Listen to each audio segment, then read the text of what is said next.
తిరుపతి లడ్డూ వ్యవహారానికి సంబంధించి సుప్రీంకోర్టు ఒక స్వతంత్ర విచారణ ఏర్పాటు చేస్తున్నాం సిట్ అని చెప్పి, అందులో మళ్ళీ రాష్ట్ర ప్రభుత్వం నుంచి ఇద్దరు అధికారులు, సిబిఐ నుంచి సిబిఐ డైరెక్టర్ నామినేట్ చేసే ఇద్దరు, and food safety and standard authority of India నుంచి ఒకరు, 5 మంది సభ్యులు ఉంటారు.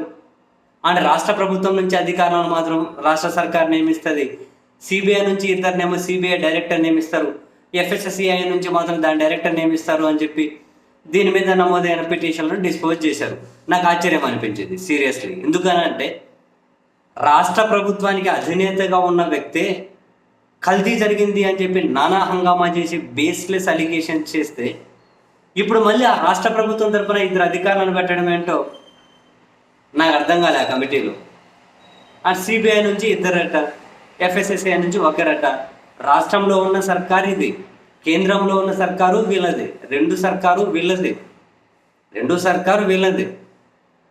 అండ్ రాష్ట్ర సర్కారు ఏర్పాటు చేసే అధికారులు చంద్రబాబు నాయుడు గారి కనుసన్నల్లో పనిచేసే వాళ్ళే ఏర్పాటు అవుతారు.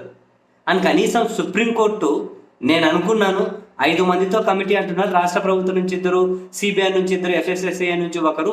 సో మధ్యాహ్నం వరకు మీరు ఆ లిస్ట్ ఇవ్వండి, మధ్యాహ్నం తర్వాత ఆ లిస్ట్ మీద ఏమైనా అబ్జెక్షన్స్ ఉంటే అధికారాలను మారుద్దాం, లేకుంటే రాష్ట్ర ప్రభుత్వం నుంచి 5 మంది లిస్ట్ ఇవ్వండి, సిబిఐ నుంచి ఒక 5 మంది లిస్ట్ ఇవ్వండి, ఎఫ్ఎస్ఎస్ఐ నుంచి ఒక 2 లిస్ట్ ఇవ్వండి, వీళ్ళ నుంచి ఇద్దరు, వాళ్ళ నుంచి ఇద్దరు, వీళ్ళ నుంచి ఒకరు, మేమే సెలెక్ట్ చేస్తాం.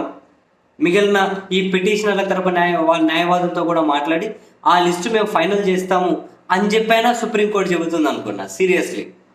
ఇప్పుడు రాష్ట్ర ప్రభుత్వం ఇప్పుడు సర్వశ్రేష్ఠ త్రిపాఠి అట, ఇప్పుడు సిటీ హెడ్ ఉన్నారు, మరి ఆయన్నే కంటిన్యూ చేపిస్తామంటే ఆయన మీద ఎన్ని అలిగేషన్స్ ఉన్నాయి? ఇటువంటి వాళ్ళు కంటిన్యూ చేస్తాము అంటే ప్రయోజనం ఏముంటుంది? మరి రాష్ట్ర ప్రభుత్వం ఇద్దరిని ఎవరిని నియమిస్తారో తెలియదు, సిబిఐ ఇద్దరిని ఎవరిని నియమిస్తారో చూడాలి. ఒకవేళ వీళ్ళ మీద అబ్జెక్షన్స్ ఉంటే ఏం చేయాలి? మళ్ళీ సుప్రీంకోర్టు తలుపు తట్టొచ్చా? తెలియదు కదా.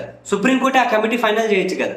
పైపెచ్చు రాష్ట్ర ప్రభుత్వ అధినేతనే కామెంట్ చేసిన తర్వాత రాష్ట్ర ప్రభుత్వం నుంచి ఇద్దరిని ఈ సిట్లోకి తీసుకుంటూ అలో చేస్తూ తీసుకునే నిర్ణయం నాకైతే చాలా ఆశ్చర్యం కలిగించింది.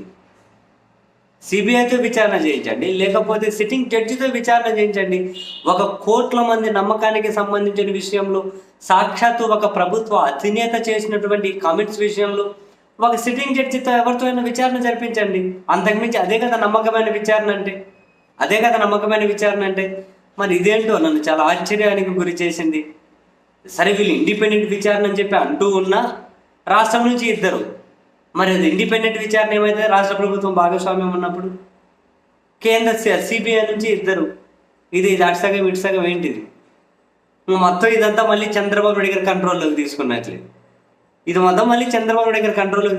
కనిపిస్తూ ఉంది. ఏమో మనకు అర్థం కావు కొన్ని కానీ అండి. ఫస్ట్ అధికారులు ఎవరిని వేస్తారో చూద్దాం. సో ఫస్ట్ వాళ్ళని చూసినా కాసింత కాన్ఫిడెన్స్ వస్తుందేమో ఈ విచారణ మీద.